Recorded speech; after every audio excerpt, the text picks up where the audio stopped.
Okay, good afternoon, friends. Welcome to the Puffin Cultural Forum and our ongoing series of interviews with noted authors. And we have a very noted author in discussion with us this afternoon, who I'll introduce in a moment. Let me say a bit about myself. I'm a leader of the New York Society for Ethical Culture. I'm also a part-time professor of human rights, teaching in the graduate program at Columbia University and also at Hunter College. Our guest this afternoon is Professor Douglas Rushkoff. Let me say a few things about him. Douglas is professor of media theory and digital economics at Queens College. He was named one of the world's 10 most influential intellectuals by MIT, and he hosts the Team Human podcast. He's written many award-winning books. He's also written regularly for CNN, The Daily Beast, and has made 4 PBS Frontline documentaries. This afternoon, we'll be interviewing Douglas on his book. Here it is. Oops, we got it there. Survival of the Richest, Escape Fantasies of Tech Billionaires.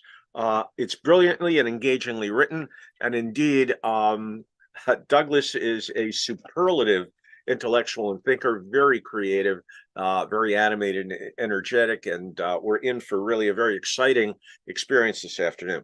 Okay, let me start off, Douglas. Welcome, by the way, to Puffin. Hey. Good to see you again. Um, okay, your thesis centers around, when we're talking about tech billionaires, centers around what you call the mindset. Can you define for us what you mean by the mindset? What is the mindset? Capital M. Yeah, it depends on the day. Okay. I mean, there's a lot of elements to it. The mindset is something we recognize in folks like Musk or Sam Bankman, the guy who just crashed his uh, coin. Bitcoin, yeah. Well, his token Is it? network, Yeah. FTX. But the mindset's basically the idea that that someone can earn enough money to shield themselves from the reality they're creating by earning money in that way. So it's the idea that you can somehow build a car that goes fast enough to escape from its own exhaust. And it really requires that you see people as less than human, or certainly other people as less than human, and as really just the fuel or fodder necessary for you to get your own rocket ship into the next dimension. Right. Well, the mindset, as I understand it, seems to be an expression of privatization brought to the absolute extreme. And you introduce the concept of mindset by reciting at the beginning in your opening chapter an absolutely captivating scenario about how you were brought into the middle of the desert to meet with some of these tech billionaires who had something that they wanted to ask you. I'm wondering if you can just rehearse that opening scenario, because I think it's absolutely extraordinary, and Yeah, sets the stage for what you talk about afterwards. Yeah. yeah. I mean, I've written a bunch of books on media and technology and society, and I consider myself a presentist. I write about what I'm seeing, sometimes on the horizon, but where people are having the most fun, whether it's, it was with technology in the late 80s. So I wrote about the digital technology was coming, and people laughed at it at the time that one day they might be using email at their desks, and then it turns out to be true. Or I coined this phrase viral media, and then people started to see memes and viruses, and they went, oh, I guess he was right about that. So I'm often mistaken for a futurist, and wealthy people, particularly tech investors, will invite me to come speak to them because they want to find out what's going to happen. And I try not to do them, but if they offer enough money, it subsidizes everything else. And this one did. It was a third of my annual teaching salary to go and do one talk out in the desert resort, business class flights. Money talks, and so do I.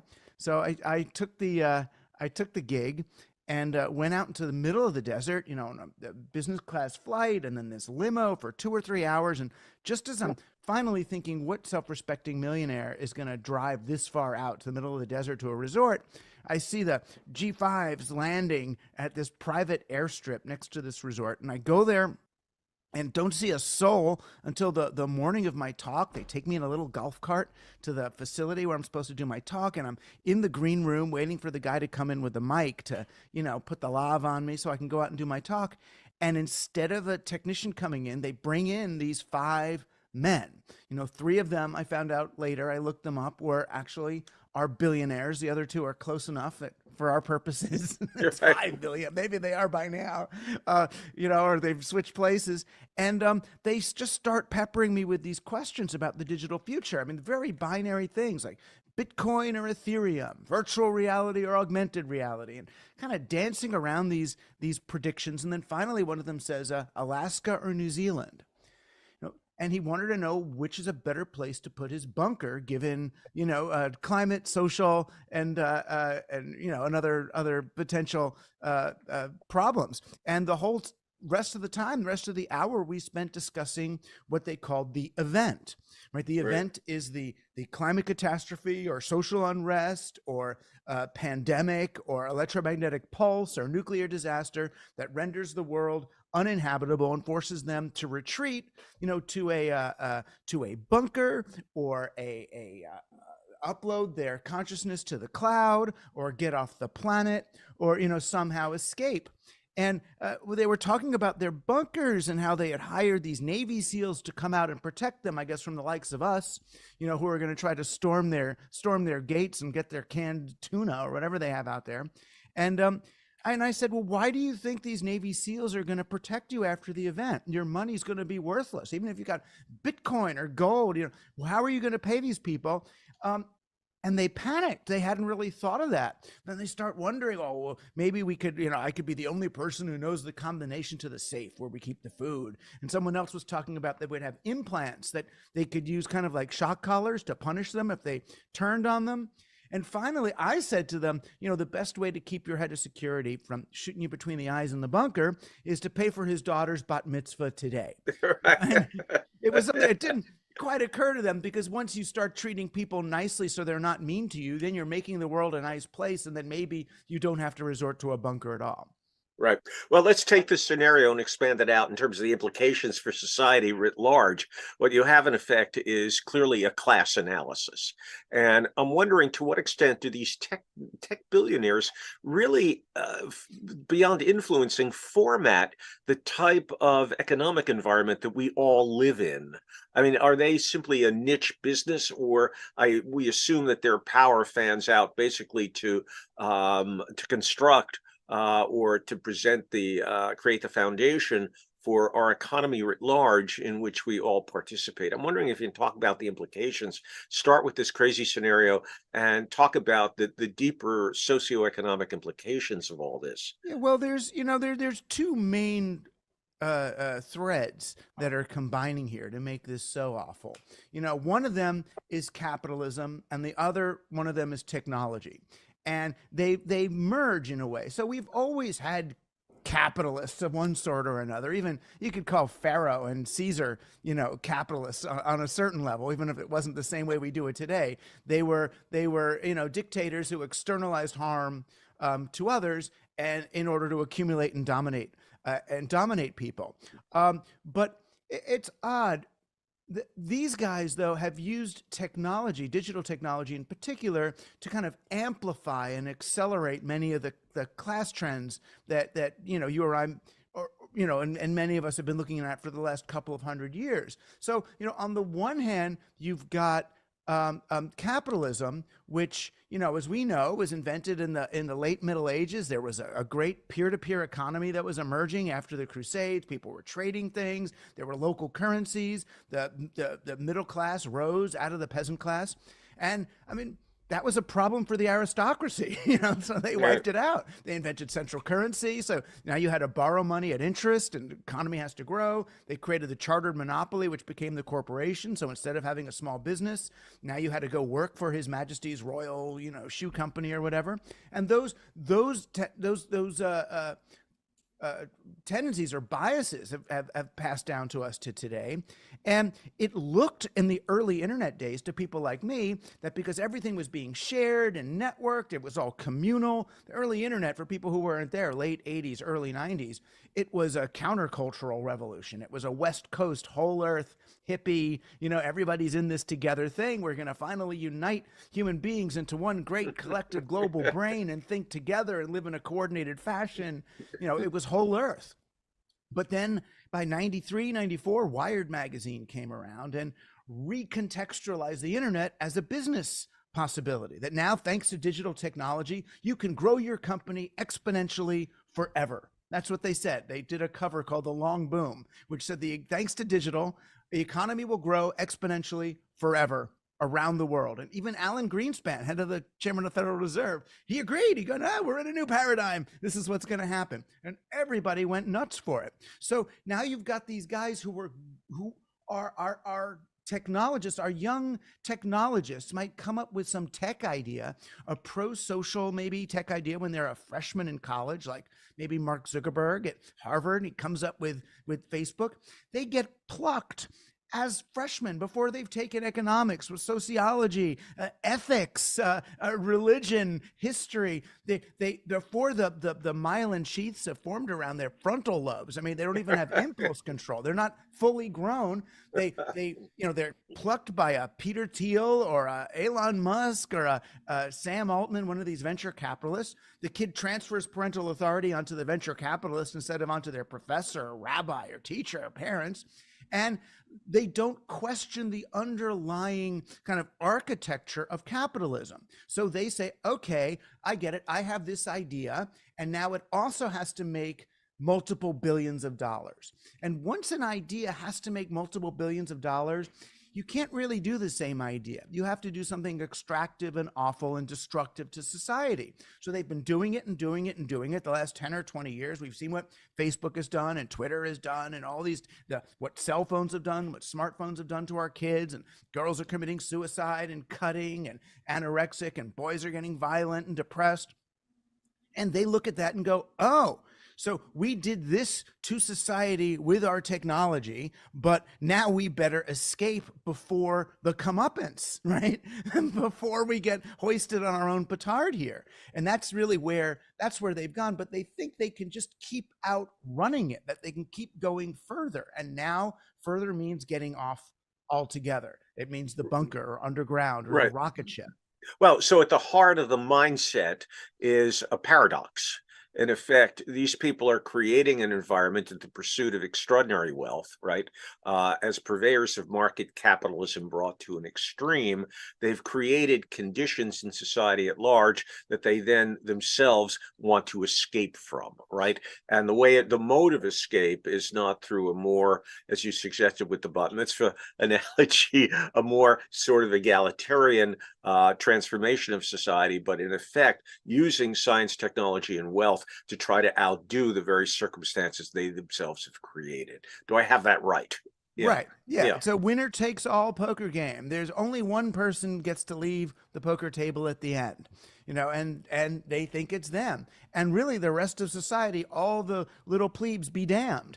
And they have philosophies. They have actual, what they consider to be moral philosophies that reinforce this. One of them is called long-termism. There's a book by McCaskill, which is long-termism, which they all signed on to. And long-termism says that the 8 billion people alive today are really just larvae in the ultimate evolution of information towards greater states of complexity, that they're looking towards the post-human. So the lives and welfare of these 8 billion maggots currently on planet Earth don't really matter compared to the lives and happiness of the 40 trillion post-human intelligences that will be spread throughout the solar system and the universe. Whether they're technological or robotic or algorithmic or some combination of human and technology.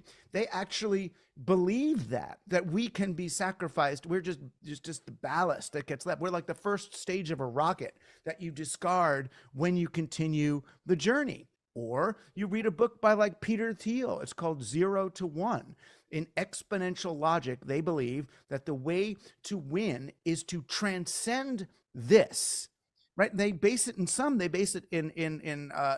bastardized Christian thought, that this is not the important realm. That's the important realm. And that realm you get to by going from 0 to 1, is what Peter Thiel calls it. You rise one order of magnitude above everybody else. Well, And it's a strange ethic. I mean, Immanuel it Kant is. tells us that we have to basically respect the humanity and dignity of all as ends in themselves, right? It's a universal principle of ethics, and yet one wonders in their own so-called ethics. I'm not sure that's a full-blown ethical theory, but in their full-blown ethics, who anointed them to be exempt from? Who anointed them to be the prophets and the basically the enablers of this type of reality that can so gratuitously basically claim that you and I and 8 billion people are expendable? I mean, Well, who endowed them with that capitalism. privilege? Right. Capitalism, pure and simple. They have the most money. If they have the most money, it's because the universe has seen fit to bestow them with Right. the power. So then they have another philosophy they take called effective altruism. I'm sure you've heard about this one. It's very popular in Silicon Valley. It's what all the crypto people believe.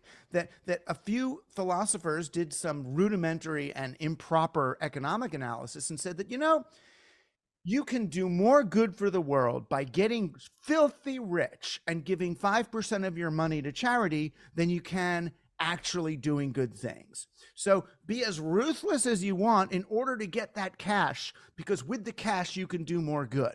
And it's really, Well, it's awful, but that's where they go with it. oh, it's a type of utilitarianism that we can justify anything without any moral content, Right. right? I mean, that's essentially what it sounds like, or an updated version of social Darwinism, right? I mean, Yes. we've been, capitalism and whatever it is has created us to be the people sitting on the top. Therefore, we are privileged to make those decisions about the rest of humanity, Right. right? In this, right, with this Exactly. type of And these ones are so-called pretty ethic. Yeah. transparent. These ones are pretty transparent, though. The ones that worry me more are the ones that think they're doing actual good. You take one of these tech bros and send them down to Burning Man and put them on psychedelics, or let them go down to South America and they'll do ayahuasca and they'll have that insight, right? Oh my gosh, the planet is dying. Mother Earth is calling out to me to save her. And then on the plane back to San Jose or Mountain View or wherever they work, they come up with their plan to save humanity, which is always a software stack. That if we just do everything they say and follow the codes, use their model of farming and their model of economics and their model of education and their model of eco-housing and build their eco-cities like a Sim City simulation, then everything will be fine. And again, it's because they are the kind of tech monarch genius with the plan that if only we stupid little humans would agree to it and do what they say, then everyone could be saved. Yeah, right. I mean, you do talk about, to put it mildly, that they are imbued, and you do name names as you are now, that they're imbued with a great deal of hubris. That hubris is really rampant in terms of their own self-image. But you also say something that's interesting and I think very speculative. I have a cousin once removed who just got a position at Rutgers. They built a whole program around him. He's one of the world's primary brain researchers. He puts your head in a PET scan and maps your brain waves, based on various stimuli that you're presented with. And you actually, in passing, do, and I guess it's supposititious, make the supposition that indeed these people, because of their wealth and power, in effect, actually has altered their neurology. That I think that's speculative. I once suggested to my cousin that he run some tests on this with the very wealthy and powerful and see if their brains have actually been altered No, the as a tests have result of been this. run. Have they been run already? Well, They I'll have ask him been about run. it. I've got a Haven't couple of. spoken to him in a while, but it No, there's a seemed to me couple to of be an important photos. test. Yeah, he said he probably couldn't get the grant money to do it, but he thought it was an interesting idea. And you're telling us that, in fact, these tests have been run, and these people are neurologically different from us. Their brains have been altered as a result of their status, their wealth, power, and Yeah. so forth. Yeah. Yeah, when a person sees a picture of like a starving child, there's certain parts of the frontal lobe that light up because you experience Right. empathy for the other person. You experience even some vicarious pain and Right. suffering. They don't. That part of their brain doesn't light up, and neurologists say it's as if they've had head trauma. It's that Really. it's that distinct. Yeah. Put a billionaire in an MRI machine, and their brain will not light up. Right. When you show them something like that, and then a lot of people say, "Oh, well, that's how they got to be billionaires because they're sociopathic to begin with." And I'd argue no, that it happens as a result of having to shut off their instinctual response to their externalities. If there's a guy at Epson who's deciding, let's make printers brick themselves after a few thousand pages so that someone has to buy a new printer. That person understands he's going to be sending more children into the mines to get rare earth metals to make another printer. He understands that he's going to be forcing a family to throw away their printer and stick it in a toxic waste dump that's going to Right. accelerate the end of our environment. How do you live like that? You cut yourself off from the repercussions of your actions, and you train yourself to be to live in a more sociopathic manner. Yeah. Well, what I want to get to, which I think is really the most salient aspect of your book, is the effect on the rest of us and the consequences for the world at large and our environment and so forth of the tech billionaire empowerment and what they're doing in effect. Yeah, let's talk about the rest of us. How indeed their view enables them to be blind to the pain and suffering of the rest of humanity, particularly the world's poor. You talk about what you call the dumbwaiter effect, where in effect they do what they do, but as we're pointing out, are blind to the conditions of those who bear the consequences of what they do. I'm wondering if you can talk a little bit from a class analysis of how this leaves us and what the effects are on humanity at large. Yeah, well, what they're selling to us is the idea that automation replaces labor, right? That if you're using robots and technologies, that means that people don't have to work, and then we could just sit on beach chairs while the robots do everything. Right. But really, the way technology is being used is just to insulate the wealthy from the labor. The Amazon doorbell, what does it really do? It makes it so you don't have to see the Amazon or the Grubhub or the DoorDash person who's bringing. You just see the package there. Leave it at the door. And then you can open it when it's safe, when there's no other human there later. It's the reason I call it the dumbwaiter effect is because when I was taught the dumbwaiter in middle school, I remember them saying, "Oh, it saved Thomas Jefferson's enslaved people, the having to carry the food up the stairs." But it didn't at all. They carried it all the way up the stairs, right up to the level right before Thomas Jefferson and his dining guests. The purpose of the dumbwaiter was so that the guests wouldn't have to see the enslaved people. Right. The food could just arrive automatically, as if by a Star Trek replicator, right? And that's the way they're using technology, is really to insulate themselves, which then feeds into the sociopathy that we're talking about. And yeah, where does it leave the rest of us? It leaves the rest of us, on the other side. Well, not the rest of us. I mean, those of us, we're the upper middle class. We're the ones who are being encouraged to live like mini billionaires. And that's what a lot of us did during COVID. We got the Amazon doorbell. We got Amazon Prime. We got to live, for the most part, like little baby, billionaires. Even if we weren't getting the same quality or expensive stuff, we were living in that style. And you do that until, well, first they came for the cab drivers, then they came for the hotel people, right? Right. Well, but it's long been said about capitalism that one dynamic that enables it to thrive is that those people who are poor and oppressed by the wealthy classes nevertheless harbor the wish, the dream, the hope that one day they will be like them. Right. Okay. Now, I try to tell people that Donald Trump has nothing in common with the people whom he appeals to, right? And is able to win their favor because on some assumption, it's not the only dynamic in Trumpism, but one assumption I think is a very old one, that we who are at the bottom will one day be at the top, no matter how unrealistic that presumption or hope may be. And it sounds as if that, and to some degree, we keep the tech billionaires around, so to speak, because enough people harbor the hope that one day they will be like them Well, and it's have the also extraordinary right. wealth that they have. And this is sort of the allure of capitalism, or at least Yeah, but one of it's its also allures, right? because Now, the Marxist alternative as we developed it was quite uh, uh, kind of it was quite uh, techno totalitarian. Marxism, as Hannah Arendt tried to point out, Marxism, when it becomes a social science, when it becomes sort of mathematically um, organized, it starts to feel like a prison. Right? It starts to feel like you're stuck in some sort of a government-driven spreadsheet, and that's not what socialism should be. It's not what a sharing society. It's not the way a local economy that's fair to people would work. But it's the left has in some ways failed to offer a dignified alternative. And for Trump followers, really, what he's describing sounds more dignified. You're going to fight for yourself and get your job, and that at least you're getting to rise as a human. And I right. really worry when I see the most pro-human language, the kind of language that was in my previous book, Team Human, where I see that around most is coming out of the mouths of totalitarians or authoritarians and fascists. Oh, we have to protect the human against technology, the human against, you are not a number. That was what the woman who just won in Italy was saying. You're not a number, you're not a consumer, you're a human being. That should be the rallying cry of the left, not not the authoritarian right. Right.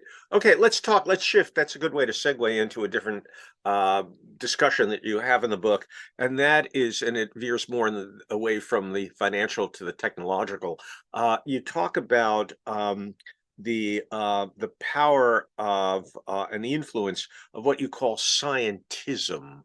Okay, and we have to make a differentiation, I think, between science on the one hand and its malignant form in scientism. Can you explain what scientism is and how it's aligned with this hyper-capitalist ethos? Well, scientism is an absolutely materialist understanding of this world. Okay. Everything is simplified. It comes all the way back from, Francis Bacon, who said, that science will let us take nature by the forelock, hold her down, and submit her to our will. Right? So science as basically a rape domination fantasy, that nature is this scary stuff and there's all this weird in between undefined female dark stuff. Soil is incomprehensibly complex. With science, we're going to be able to just put everything in straight lines, get everything quantified and quantized and defined and reduced down to its simple cause and effect material evidentiary reality. But the problem is anything that we don't have evidence for in the scientific model doesn't exist. Mhm. In science, it's just another question that we haven't yet answered. It's like, Right. we just keep answering questions. Scientism, we keep reducing. So we are just, and these are arguments I've gotten into with folks like Richard Dawkins, who's, to write this book, The God Delusion. And you can be a good atheist and still see the God Delusion as a dangerous piece of philosophy. But I was in an argument with him where he ended up calling me a moralist because I believed that the universe itself might be leaning towards something. I'm not a theist, but I'm I'm a spiritual person. Call it that. I do think that we're here. There's meaning to this existence, whether we create it or whether it's a pre-existing thing. And the scientific perspective sees human beings just as carriers of genes. Hmm. That we're just here to perpetuate DNA, and consciousness itself is an illusion perpetrated by DNA on us to get us to keep it going. And in terms of our awareness, we just play memes, they call them, that we're just running memes, that we are the passive, like we're like cassette recorders. And what matters is the cassette coming in, the information, not us. And the problem with that is it makes it really easy for, say, a Jeffrey Epstein to say, oh, if all we are is genes, then I think it's appropriate for me to have a harem of 100 young women. He built it, in New Mexico, where I'll have these young women, I'll impregnate them all and spread my seed. It's why Elon Musk feels he should have as many babies as possible. Not that having babies is itself a problem, but they see their genes and the impact on other people doesn't matter because people aren't even real. People don't have any, and there's nothing sacred about these people. They're just vessels. Right. So scientism is really a reductionism, right? It reduces science to nothing but the movement of atoms, molecules, chemical and physical forces, correct? And there's no, let's call it humanism or humanity in between them that gives our lives meaning and significance. Right. Am I right about that? Yeah. And since right. we are basically the products of instincts, then the object of the game is to get into a situation where you get to live out your instinctual fantasies. Right. Right. Well, I'm interested in this from a philosophical point of view because as a leader in the ethical movement, ethical culture defines itself as a humanistic movement, humanism being the operative term. And, I guess, and we also claim that we believe in, those Enlightenment values of science, reason, and so forth, which I would maintain are a good. But as you're pointing out, a commitment to science needs to be understood in a more nuanced way, right? We can say we believe in science in a way that leads to the type of reductionism or scientism that you're talking about. There's nothing but material forces in the world. Or you can basically say, yes, we believe in science and its benevolent employment, but in effect, humanity cannot be reduced to nothing but the movement of molecules and atoms and biological and chemical forces, right? I mean, our humanity takes place, yes, material objects, and we are can be understood biologically to be part of nature, but it doesn't exhaust our sense of meaning, our sense of relationship, or what is constitutive of our humanity in ways that matter most. Right, because scientism, unlike scientism dovetails really well with capitalism. Okay. With industrialism. Okay, scientism plus capitalism yields engineering, right? Right. Okay, can you talk about that a little bit more? The marriage of capitalism to scientism, because that seems to also lie at the heart of your thesis. I mean, there's a reason why Jeffrey Epstein wanted scientists like, Dawkins and Pinker and those guys. The reason why he wanted them on his plane and at his island and why he funded so many of these people. And it's because they were really looking at what, once you adopt an atheistic science, you are free to do anything you want to people. I remember, the Edge, which was the organization that Epstein funded for all these scientists. I mean, the main seminar series that they did was in something called behavioral finance. And it was all the big tech, the Bezos people. They're all coming out to do this thing, to come and learn about behavioral finance. Because what is behavioral finance? It's looking for exploits in human psychology in order to get people to basically take financial actions that are against their own best interests. Where are the distortions in how people understand stuff so we can capitalize on that? In the old days, it was as simple as, Lester Wunderman, the great marketer, putting the little gold box on, remember the Columbia Records thing? They said, if you looked at the commercial, they said there's a gold box and you could put, one more record you can get rather than just the 10 with your, you'll get 11. Those little tricks that they do, or how you make financing, the financing of your credit card look like it's a good idea, even though you're going to end up spending more in interest than in principal, or 1 year arm mortgages and all that. If what they're looking at, once you accept scientism, then you can move into manipulating other people's behavior for your own benefit, without What are the moral repercussions to that? There are none. I'm following my genes. What do my genes tell me? It's to dominate as many people as possible, impregnate as many women as possible. I'm following the original code. So they see themselves, oddly enough, for all of their hubris, they see themselves as either unwilling or unable to challenge the most base their basest instincts. Right. Well, just in terms of applying scientism to it's what I thought is its most fantastic extreme. You do talk a bit about one of the escape fantasies of tech billionaires, and that is to take their mental content devoid of their bodies. Right, and somehow upload it into computers to create a type of computer reality that will give them an immortality. And I've heard about this. I thought it was in the realm of science fiction, but your contention is that people are talking about this seriously, Well, it's not a taking their contention. It's my contention is that there are facts and oh, books and labs and money.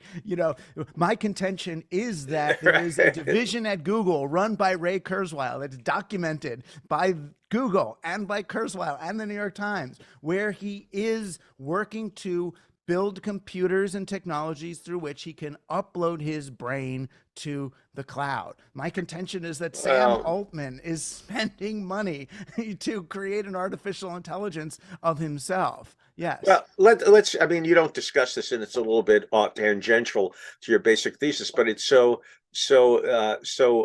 it generates such curiosity. How do we do this? I mean, how do we extract your mind and leave your brain and your body behind? I mean, I have no. I mean, it's not my field, so I can't begin to Right. We imagine don't. the technology that Honestly, I we don't. It's stupid, right?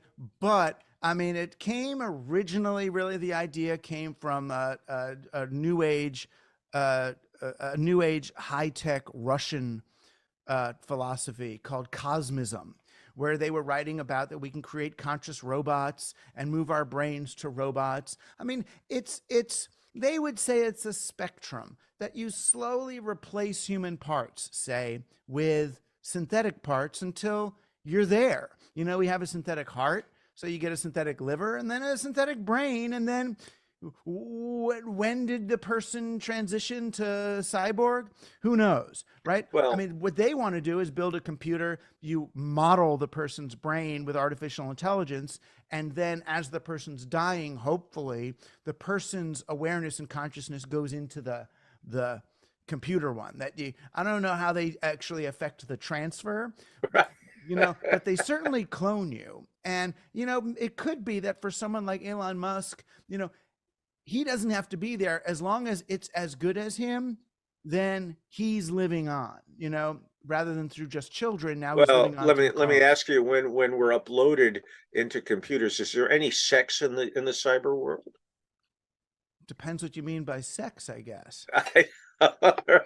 Okay. It doesn't seem like a very desirable existence to me. I mean, it seems No, not indeed to sort of you, sexless, maybe. right? But To the uh young, socially afraid, uh-huh. technologist, this is the dream, is to upload. It's like Mark Zuckerberg's first vision of Meta, his virtual reality, didn't even have anything from the waist down, right? That's partly the dream. You could call it, enlightenment run amok, right? You move into the mind. It's just the mind, and there's no it's like it's in some ways super high tech, and on the other hand it's like the Little Rascals Clubhouse. No girls allowed, right?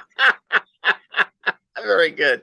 Right. Well, let's talk about some specific examples of the how the paradox of the mindset works itself out. You did mention where, in effect, what are purported, at least prima facie, to be good intentions go bad. You talked about COVID and how some of the people, the entrepreneurs, actually profited on COVID and the development of vaccines and so on. Could you talk a little bit about that? What the downside of COVID, you do mention it in Yeah, I the mean, when book. I Yeah. talk about COVID, really I used it more as a way for us to understand the billionaire mindset. Okay. That we all think we're so pro-social and connected to other people, and then something like COVID happens, the experience that you had under COVID, being afraid of other people and worried for yourself and how's your family going to make it, and being willing to have the Amazon Prime and the deliveries and the private, little pool or tutor who comes to your, backyard with a mask on. That's the billionaire mindset. That's the way they look at us. That is their phobia, that we got to experience. And we got to experience the sense of, okay, I'll make this compromise to the way I think about the world and the social reality and ethics. I'll make this compromise because, well, it's my family, it's my kids, it's health, it's that, and maybe we'll just do it for a while and then come out the other side and it will be okay.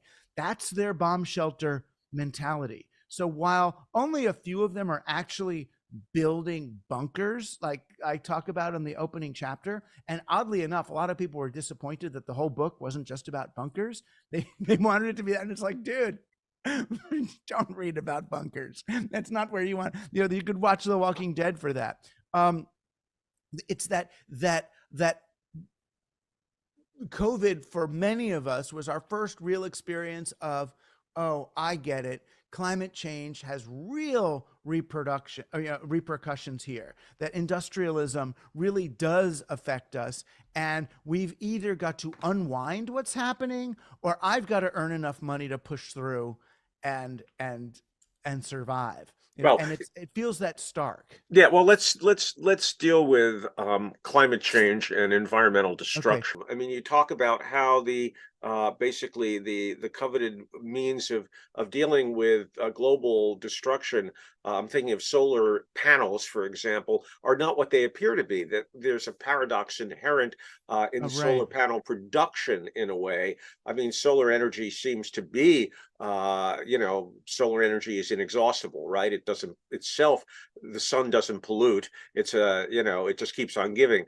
And yet you point out that things are not what they seem to be, that the production of solar panels creates its own problems. And I'm wondering if Right. you, I yeah, mean, the crux of it is that when we're looking as a society, as a capitalist society, when we look at climate change solutions, we have a caveat that they also have to grow the market.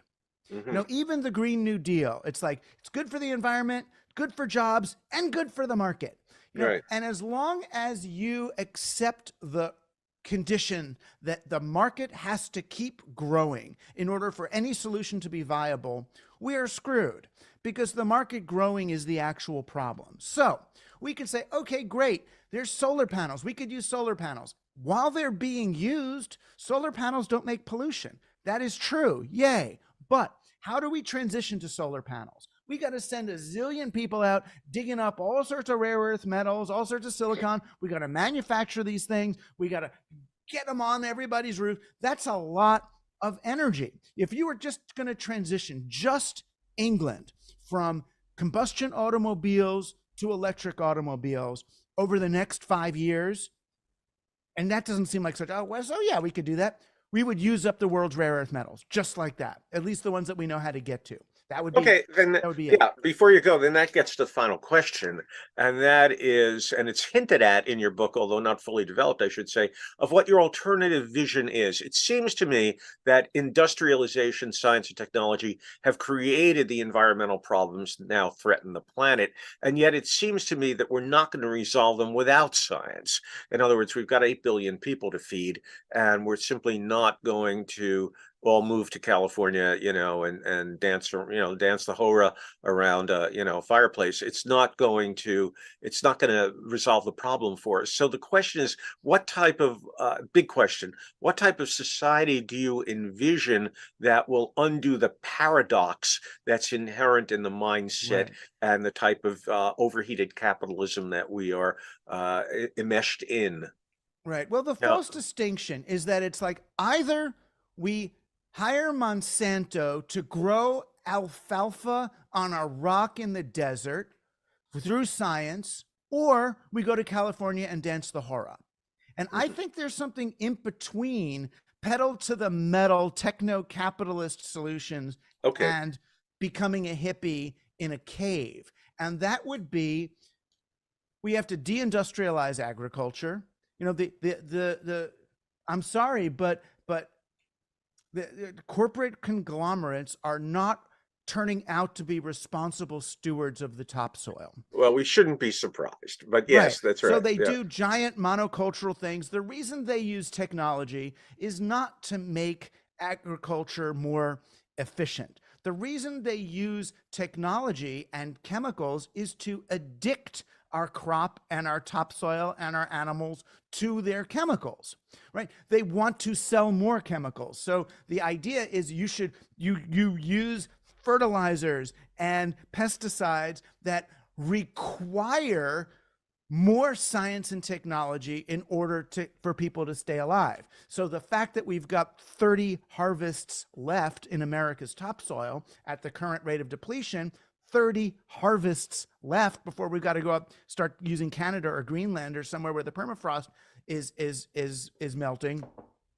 That should alarm people, right? So rather than being happy that Bill Gates and other hedge funds really are buying up all of our land trusts and privatizing them, and then so they can be used by big agro or whoever's the highest bidder, we should be looking at ways to help small farmers reclaim the land, and doing, more labor intensive styles of agriculture. If you're worried about jobs, there's plenty of jobs in agriculture. If instead of using, giant things that destroy the topsoil, we start using, permaculture, indigenous agriculture techniques. We've had them for thousands of years. It's only recently that we decided it wasn't enough, right? Because we want to be shipping things around the world. So I believe there's more than enough food and capacity for 8 billion people. If we don't use, World Bank loans and IMF loans to require, Africa to let there be toxic factories spilling into their topsoil, making their land no longer arable, so then they are dependent on global supply chain. If we reverse some of that and implement as quick as possible policies that allow small farmers to have the same advantages as conglomerates. Read your Adam Smith if you want a good moral philosopher on that. The Economist and the Wall Street Journal always quote Adam Smith, but they don't actually read him, or they'd see that this guy would want to favor small local farmers over big agro. Okay, so no, it's all quite doable. We don't need giant carbon sequestration. Okay, but let me just ask this one final question. I realize we need to end, but when it comes down to our own personal lifestyles, are we not, given the discussion just had about agribusiness and the need to basically break that up and return to smaller scale farming, are we better placed to take our energy and lobby for change at the industrial level and deal with the really big time polluters rather than feel guilty when we personally turn on a light switch in our home or use the air conditioner for a few hours? In other words, and this gets down to the nitty gritty of personal life choices. Are we expending too much energy and guilt at the personal level of how we live our lives? And we'd be better spent taking the time and energy in terms of lobbying and trying to pressure for change at the industrial level, because what they do is, incalculably greater in terms of damage than what I will do or you will do by driving your car for 10 miles. I mean, how are we to think about this moving forward? I would say both and. The more that we change our personal behaviors and refuse to buy into some of these toxic systems, the more the systems have to change. So, the post-COVID, a lot of companies are realizing, people don't want to drive to work. They don't want to do it anymore. So we do, as individuals, or as collectives, we do end up changing things. If we refuse to buy these plastic packages, if we refuse to drive around in our cars, if we start lending stuff to one another rather than everyone having to buy their own, minimum viable product at the Home Depot, if I could borrow a drill from you and borrow a lawnmower from that one, our behavior change can have huge system-wide effects. But every billionaire is using 1,000 times more energy than you or I is using, and every corporation is using 1,000,000 times more. We can, but we can, how do we lobby? We lobby with our feet, with our consumption decisions, with how we live our lives. And we'll start feeling better about ourselves. We'll start moving through the world in a more healthy fashion, when we can make eye contact with other people, when we don't feel so much like polluters ourselves, when we're moving towards something, even if it's more symbolic on the individual level, that you're refilling containers instead of using more plastic, that you're not buying plastic water bottles, that you're not doing all this stuff. Even if it's more symbolic, it does engender a mindset which is more conducive to the kinds of social and economic change that we're looking for. But yes, we have to, as a collective, demand things are done differently. And we got to pick our issues. You can't do every issue at once, but you pick your issue, be part of that organizing force. And yeah, it's time. This is it. You know, this is a very exciting time to be alive, because it's one of the last pivot points we're going to get. So let's Well, see what we can do with it. that's one way to look at our current condition. It's a puts an optimistic spin on a reality that most people have difficulty pulling optimism out of. But it really is, you're right. We live, as the Chinese said, in interesting times, and we can interpret that in various ways. Douglas Rushkoff, this has been absolutely marvelous. It's really been a great, exciting talk, and I wish you well, and I wish you a lot of future endeavors in terms of education and being a public intellectual, which you are. So thank you so very much. Thank Okay, you. yeah, okay, you be well. We'll be in touch. Bye now, and goodbye to our listeners and viewers out there in Puffin land. Okay, thank you. Take care. Bye.